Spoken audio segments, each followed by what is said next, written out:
Avantasia, Moonglow, 12 tracks, 70 minutes, the 8th studio album from the symphonic power metal project led by Tobias Sammet. Released February 2019 by Nuclear Blast, produced by Sasha Paith and Tobias himself.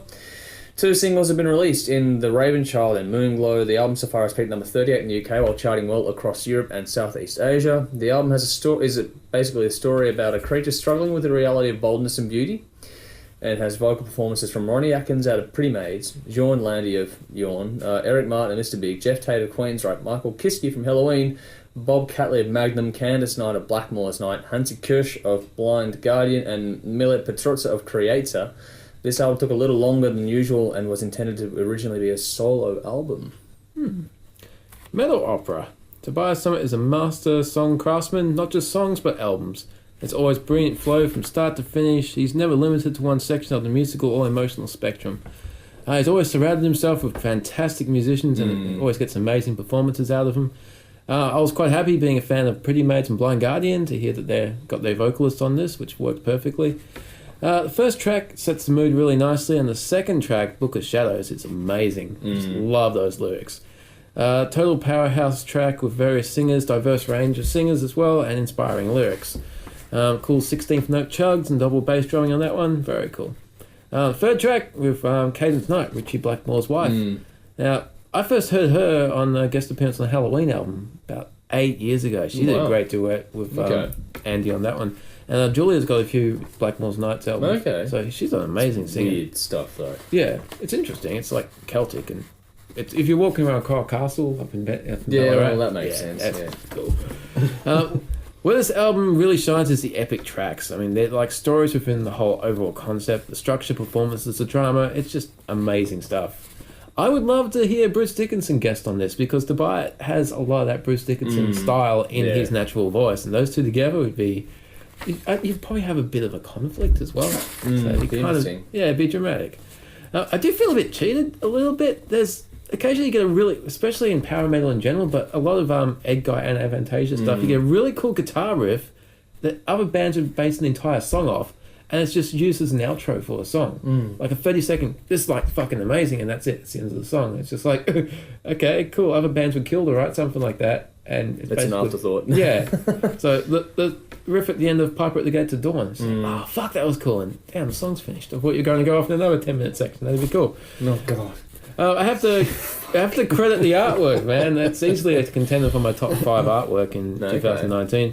I'm looking forward to seeing them in May. Cannot come quick enough. It's going to be amazing. 9 out of 10. Book of Shallows, Moonglow, The Raven Child, Alchemy, and Invincible. All right. I will be skipping this gig in May. I will not be going because I can appreciate the depth and the songwriting and the amount of time putting into these songs. Yeah, it's not for everyone though. It's epic, it's layered. It will take hours to write this and put it all together, and I can appreciate all that, but this is not for me. This is melodic power metal that I do not gravitate towards at all. I park this in with bands like Nightwish and the likes, and I just can't get into it. While the musicianship is great, it's just, there's nothing for me at all. I find it extremely corny. I find it very cheesy. Whilst it's supposed to be that element of fairy tale and all that kind of stuff, I just don't even buy it as a fairy tale.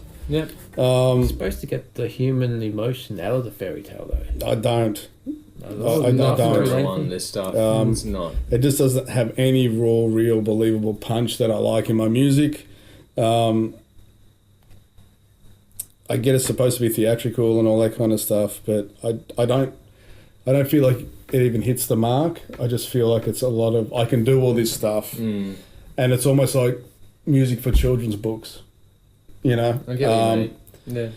It's very plastic and very Barbie doll, and I don't like it at all. And I gave it a 6 out of 10 because I appreciate the work. Being a songwriter myself over many years, I can appreciate how you got to that, and I'll give 4 marks to that. But I don't. It's not that I don't get it; I just don't like it. It's not for me. That's all right. Book of Shallows and The Raven Child were the standouts for me. But yeah, 6 out of 10. Yeah.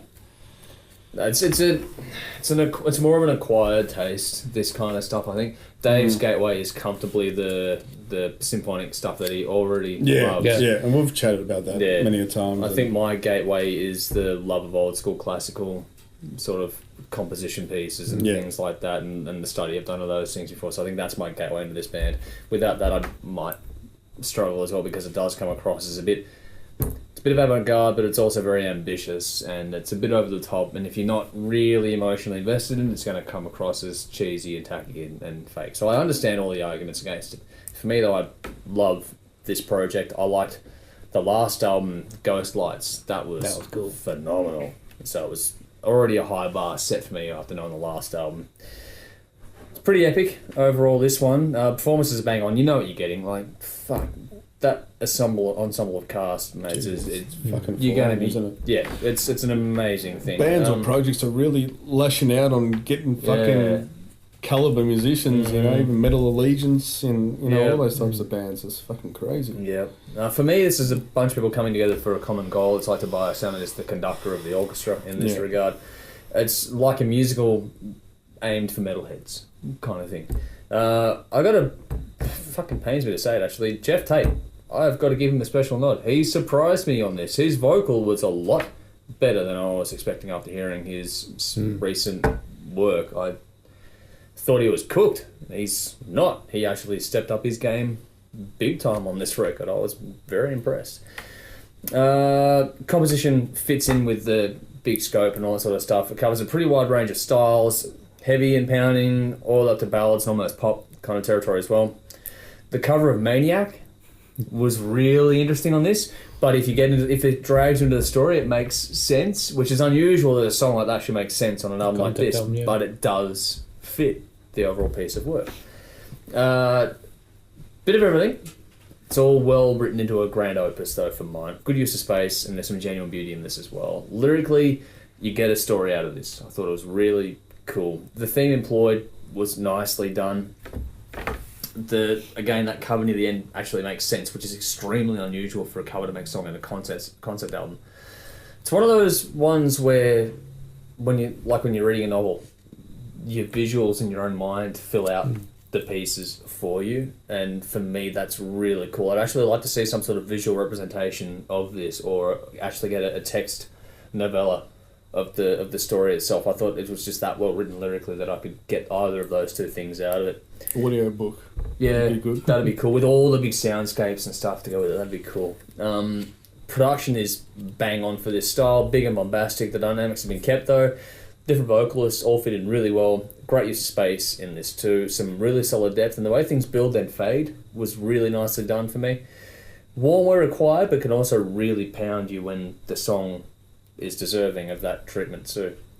It's a long listen, so be forewarned. It won't be for everyone, but it's very well put together. I thought the use of tempo and album dynamics made this one easier to take in than it probably could have been. It could have been made a lot harder to digest, but they did that well. It's well done, gives you the wide range of emotion as fits the story being told. If you enjoy big, epic sci-fi fantasy books, then this is one that you're probably going to get into. If you don't like that sort of stuff, you might struggle with this. But they mix up the long and the short tracks pretty well overall for mine. This isn't as immediately gripping as Ghost Lights was. I thought that just hooked me straight away. That was in my top 10s, that was in the works, that was a fantastic release. This one here was a bit more of an insidious grower. It sort of gets you and you put it away and you're like, okay, come back to it, and then it has a way of staying with you, and then you'll go and buy your second, third, fourth listen, you're like, going, fuck, this is cool. It's one to spend some time with. You've got to immerse yourself in this one fully. It's not a one-pass kind of an album. It's not meant for that. You've got to give this one some time. If you let it settle, it will reward you. Not everyone, but it will a lot of people, I think. If you want straight ahead rock and metal, this won't give you anything like what you're looking for, so forget it. But if you want something grand, then get into this. Like I said, a few goes. Give this one some time. It should be taken as a complete piece. I gave it an 8.5 out of 10. I really liked it. The Raven Child, Book of Shallows, I think that's a universal choice for all of us. Alchemy, Requiem for a Dream, and Maniac, my standouts. Check it out for yourselves. Let us know what you think.